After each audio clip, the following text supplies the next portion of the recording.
प्रेम भाईसा का निधन बुधवार को हो गया था। अजमेर से कथा करने के बाद आई थी। पिता लगातार साथ रहते हैं। क्या पूरा घटनाक्रम हुआ एनडीटीवी पर है रघुनाथ जी। क्या घटनाक्रम हुआ था अजमेर से आने के बाद में और प्रेक्षा हॉस्पिटल तक ले जाने का। अजमेर से आए रात को 1:30 बजे और हम आराम करने लगे।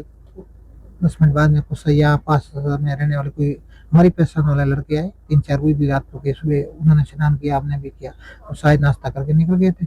और फिर भाई साहब ने बोला कि मैं तो थोड़ी रेस्ट करूंगी कुछ कार्यक्रम।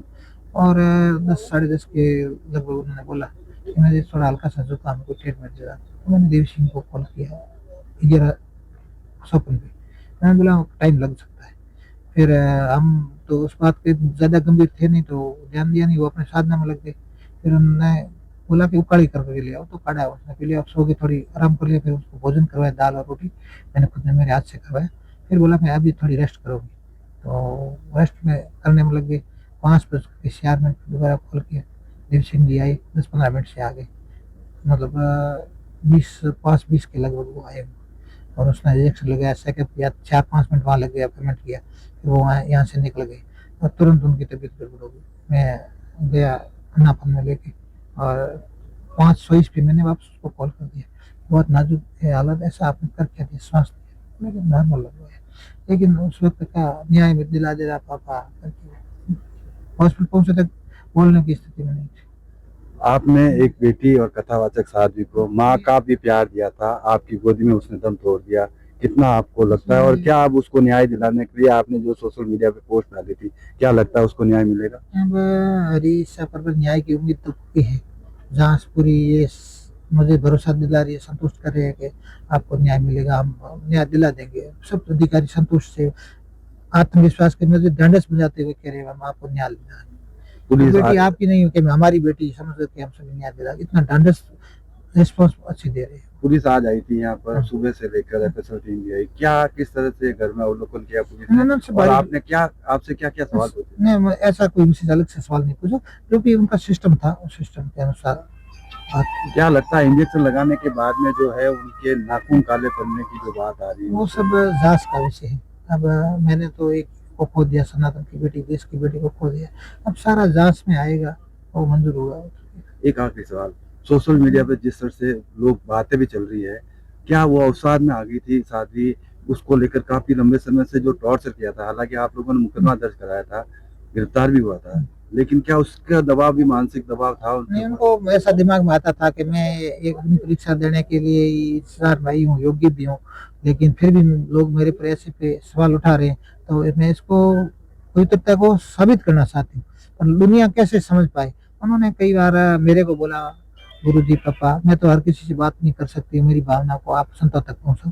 तो मैंने संतों को एक लेटर के माध्यम से, कईयों को मौखिक के रूप में बताया, कईयों को लिखित में उन्होंने भाई साहब ने पत्र भी लिखा।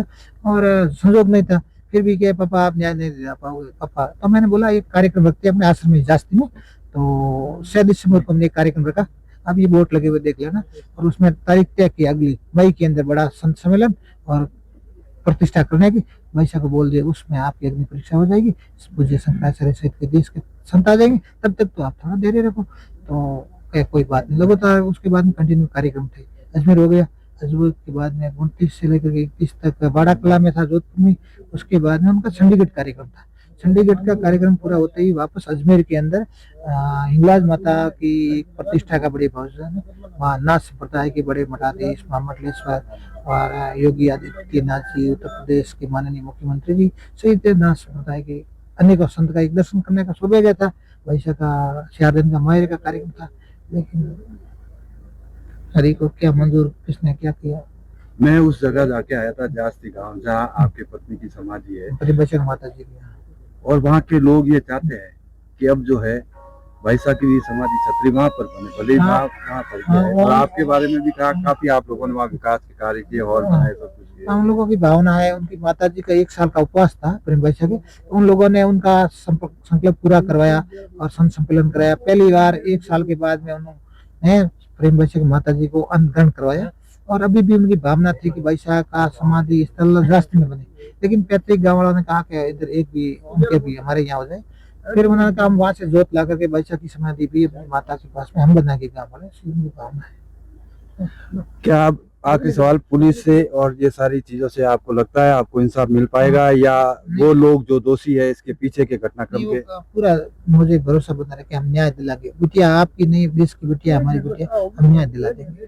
निश्चित रूप से कह सकते हैं कि जो ब्रह्मनाथ जी है, साध्वी के पिता, उन्हें उम्मीद है कि पुलिस ने जिस तरह से ऑफिशियल सबूत जुटाए, तमाम वो बातें की, और जो है अब उनको उम्मीद है कि पुलिस की तरफ से उन्हें न्याय मिलेगा। जोधपुर से एनडीटीवी के लिए अरुण अर्श की रिपोर्ट।